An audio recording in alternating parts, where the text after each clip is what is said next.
এক রোল থেকে দুই রোল হওয়ায় মানসিকভাবে ভেঙে পড়া মেধাবী শিক্ষার্থী রিফাত ৩ বছর ধরে রয়েছেন শিকলবন্দি। যখন ক্লাস 8-এ উঠলো তখন দুই রোল হওয়াতে চিৎকার করে মাটিতে পড়ে গেছিল।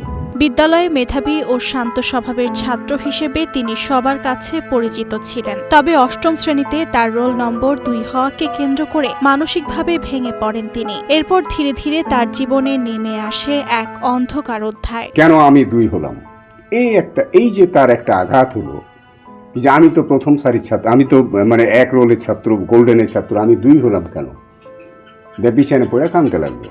পরিবারের দাবি, প্রথম শ্রেণী থেকেই চাঁপাইনবাবগঞ্জের শিবগঞ্জ উপজেলার মেধাবী শিক্ষার্থী সাকিবুল ইসলাম রিফাত সবসময় প্রথম স্থান অধিকার করতেন। পরীক্ষার সময়তে পড়তো খুব। আমি যে এত পড়িও না বেটা, তোমার সমস্যা হবে, এত পড়তে হইবে, তুমি তো পাতা দেখলে বই দেখলে তো তোমার সব মনে হইবে, তো কেন এত পড়ছো?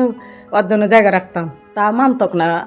আমাকে ঘর থেকে বের করে দেখো যে তুমিও ঘুমাওগা। পঞ্চম শ্রেণীতে ট্যালেন্ট পুলে বৃত্তিও পেয়েছিলেন তিনি। সপ্তম শ্রেণী পর্যন্ত তার রোল নম্বর ছিল 1, কিন্তু অষ্টম শ্রেণীতে রোল নম্বর 2 হলে বিষয়টি তিনি সহজভাবে নিতে পারেননি। বকাঝকা, বাড়িতে থাকা, গালি দেওয়া, মারা পিটা, এই সেই পালিয়ে যাওয়া, উঠে আমি কলেজে ভর্তি হব, পড়াশোনার ব্যাপারে এরকম মানে হয়ে গেল।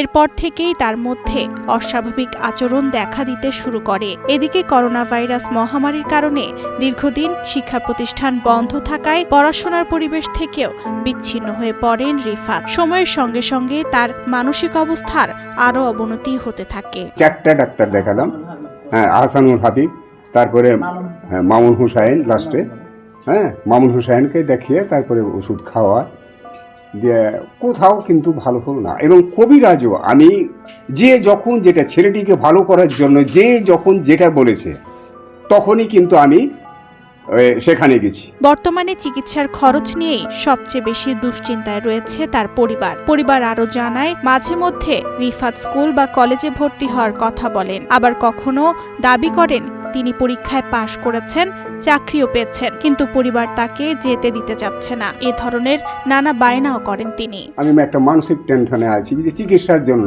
আমি কিন্তু ওর পিছনে খরচ করতে করতে আমি মানে একেবারে শূন্য পকেটেই পেয়ে গেছি। সরকারের পক্ষ থেকে তার যদি চিকিৎসার ব্যবস্থা করা হয় তাহলে মনে হয় তার স্বাভাবিক জীবন ফিরে আসতে পারে।